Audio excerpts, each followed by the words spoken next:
कैसे हैं आप सब। तो आज की इस वीडियो में मैं आप सभी बच्चों को, जो भी बच्चे झारखंड बोर्ड में पढ़ते हैं, तो आप सभी बच्चों को मालूम होगा प्रोजेक्ट रेल बेसिकली, ठीक है। झारखंड बोर्ड के द्वारा देखिए कोडरमा जिले के द्वारा देखिए जारी किया गया एक कह सकते हैं मॉडल पेपर है। उसमें देखिए आप सभी बच्चों को देखिए जो फिजिक्स का मॉडल पेपर है वो मैं आपको इस वीडियो में सॉल्व करवाऊंगा। तो आप सभी बच्चे वीडियो को लास्ट तक बने रहिएगा। वीडियो पसंद आए तो वीडियो को लाइक करके अपने दोस्तों शेयर जरूर कर दीजिएगा। तो चलिए देखते कौन कौन से सवालों को पूछे गए हैं। देखिए हमारे पास ये पहला सवाल है प्रोजेक्ट रेल का मॉडल क्वेश्चन पेपर 2023 देख पा रहे हूँ क्लास 12।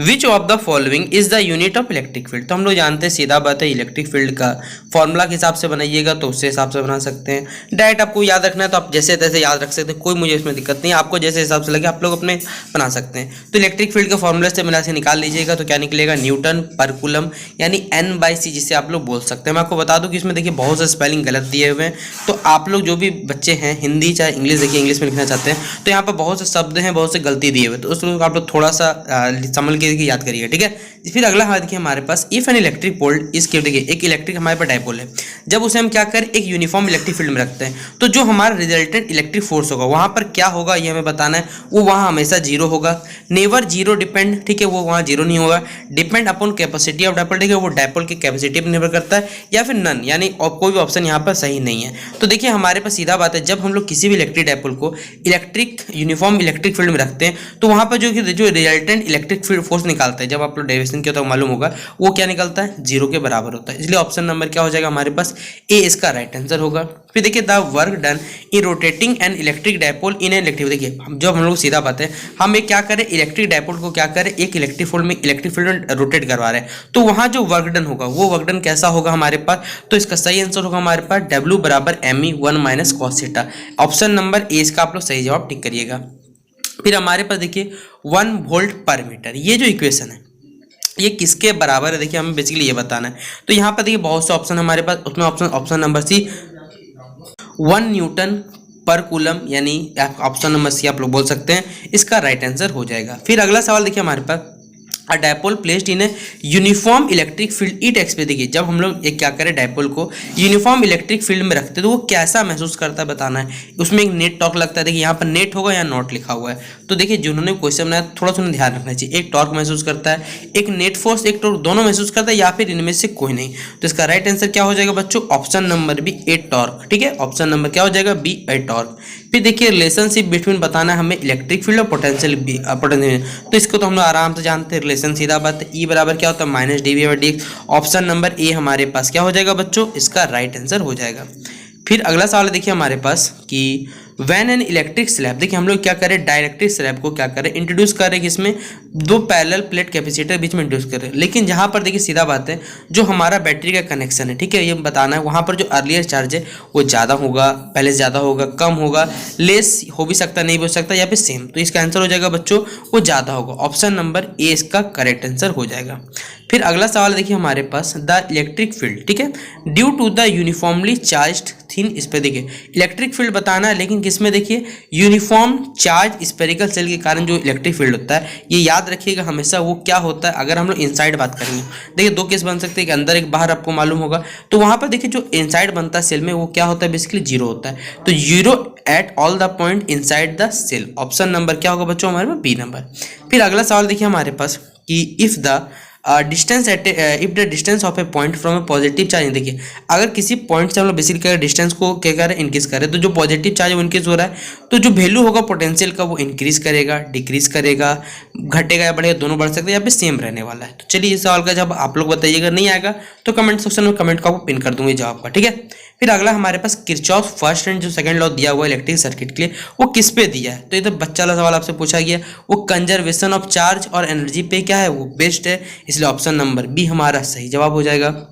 फिर देखिए wheat stone bridge was more accurate then other method of, देखिए अगर हम लोग रेजिस्टेंस को नापने की बात करते हैं व्हीट स्टोन ब्रिज है वो ज़्यादा एक्यूरेट बताता है, किसके कंपेयर में देखिए बेसिकली हमें ये बताना है, क्योंकि ये कौन सा मेथड क्या है, नल मेथड है, ये किरचॉफ लॉ बेस्ड है, इसमें 4 रेजिस्टेंस है, यहाँ पे इसमें कोई ओम्स लॉ का यूज नहीं होता बेसिकली, तो ये क्या है बच्चों हमारे पास, it is a null method. Option number 1 या फिर ए इसका राइट आंसर हो जाएगा। देखिए अगला सवाल है हमारे पास, the length of the conductor is hard. अगर हम लोग किसी कंडक्टर का जो लंबाई उसका आधा करते हैं तो रेजिस्टेंस क्या होगा, सीधा बात है अगर तार का लंबाई को आप लोग आधा करिएगा, खुद सोच सकते हैं क्या होगा, तो वहां पर जो हमारा रेजिस्टेंस होगा वो भी क्या हो जाएगा, ऑप्शन नंबर ए हाफ हो जाएगा। ऑप्शन नंबर ए आप लोग इसे कर लीजिएगा। फिर ईएमएफ का यूनिट बताना है बेसिकली हमें पास, तो क्या होगा बच्चों, ईएमएफ किस में मापते हैं हम लोग, तो क्या हो जाएगा इसका option number B, joule per coulomb. ठीक है, ऑप्शन नंबर बी। अगला सवाल है हमारे पास, potentiometer measures the potential difference. Potential जो पोटेंशियल मीटर होता है वो बेसिकली पोटेंशियल डिफरेंस नापता है, वोल्ट मीटर से देखिए मोर एक्यूरेट नापता है। क्यों नापता है वो बेसिकली ये बताना है, तो इसका आंसर हो जाएगा बच्चों हमारे पास, it does not draw current from external circuit. ये कहते हैं एक्सटर्नल सर्किट से क्या नहीं लेता है, तो करंट ये ड्रॉ नहीं करते, यानी 14 का ऑप्शन नंबर सी हो जाएगा। फिर अगला सवाल देखिए हमारे पास, internal resistance of a cell does not, देखिए इंटरनल रेजिस्टेंस होता है किसी सेल का, वो किस पे डिपेंड नहीं करता, तो याद रखिएगा ये इलेक्ट्रोलाइट एरिया पे डिपेंड नहीं करता, यानी ऑप्शन नंबर क्या होगा, डी इसका राइट आंसर हो जाएगा। फिर 16 नंबर का value of angle of D बताना। देखिए हमें एंगल ऑफ डी को बेसिकली वैल्यू बताना है जब हम लोग कहाँ रखते हैं, मैग्नेटिक इक्वेटर पे, तो इसका वैल्यू याद रखना है आपको, बेसिकली एग्जाम डायरेक्ट पूछा जाता है, ये होगा 0 डिग्री, ऑप्शन नंबर ए।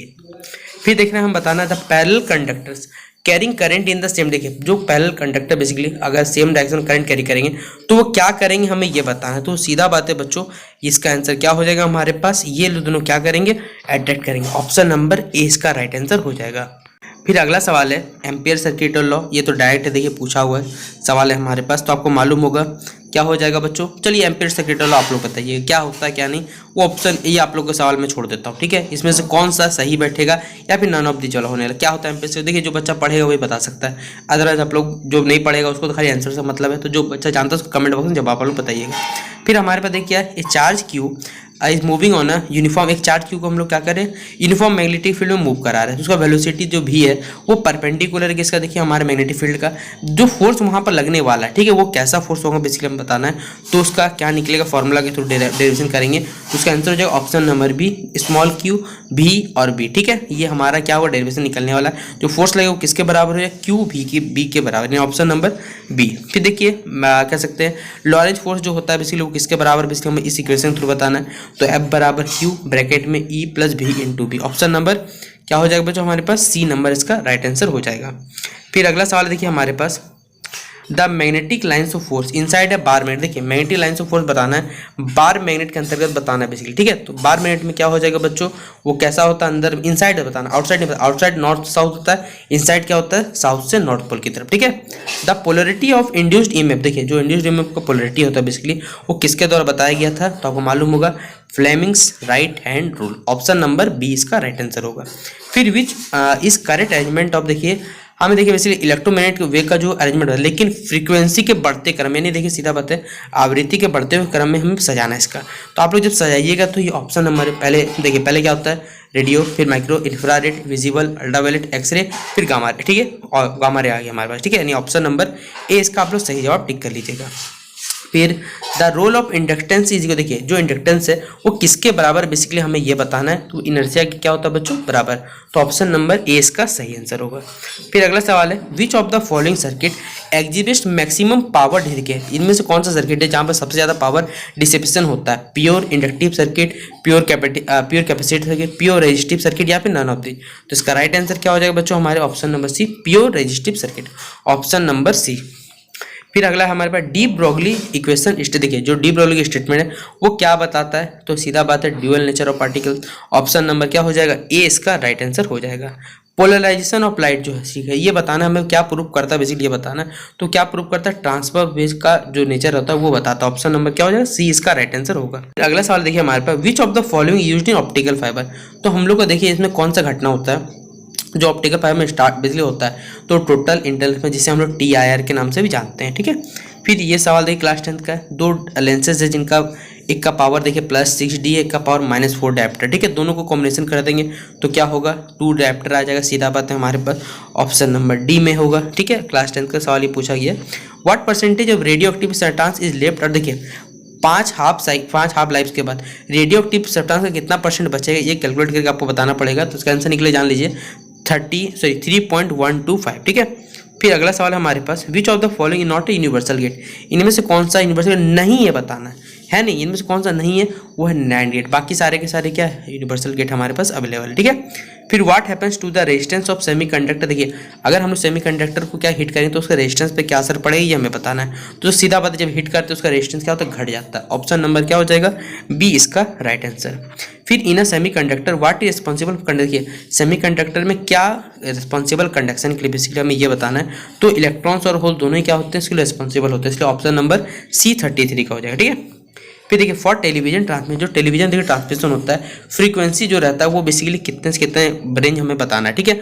तो कितना रेंज का रहता है बच्चों, 30 से लेकर 300 क्या बोलते हैं मेगा हर्ट्ज तक इसका रहता है, यानी ऑप्शन नंबर सी इसका सही जवाब हो जाएगा, ठीक है। फिर अगला सवाल देखिए हमारे पास, which mirror has real focus, देखिए कौन से मिरर का जो फोकस होता है वो रियल होता है, तो कौन सा होता है, वो होता है प्लेन मिरर का, ठीक है, ऑप्शन नंबर सी। तो ये हमारा देखिए जो ऑब्जेक्टिव वाला पार्ट था वो कंप्लीट होता है, और सब्जेक्टिव वाला पार्ट देखिए मैं आपको बना के बता दूंगा किस तरह आपको लिखना है, क्या नहीं लिखना है। और एक क्वेश्चन मैं आपसे बच्चों के लिए छोड़ दिया है, क्वेश्चन 9 का आंसर, वो आप लोग कमेंट बॉक्स में बताइएगा, ठीक है। तो इस वीडियो में समाप्त करेंगे, आशा करूंगा वीडियो पसंद आएगा। इसी तरह आपको सारा का सारा सेट कंप्लीट हमारे चैनल पर अवेलेबल मिल जाएगा, ठीक है। तो आप लोग सारे के सारे वीडियो को देखकर अपने दोस्तों को शेयर जरूर कर दीजिएगा। मिलते हैं नेक्स्ट वीडियो पे, तब तक के लिए जय हिंद जय भारत।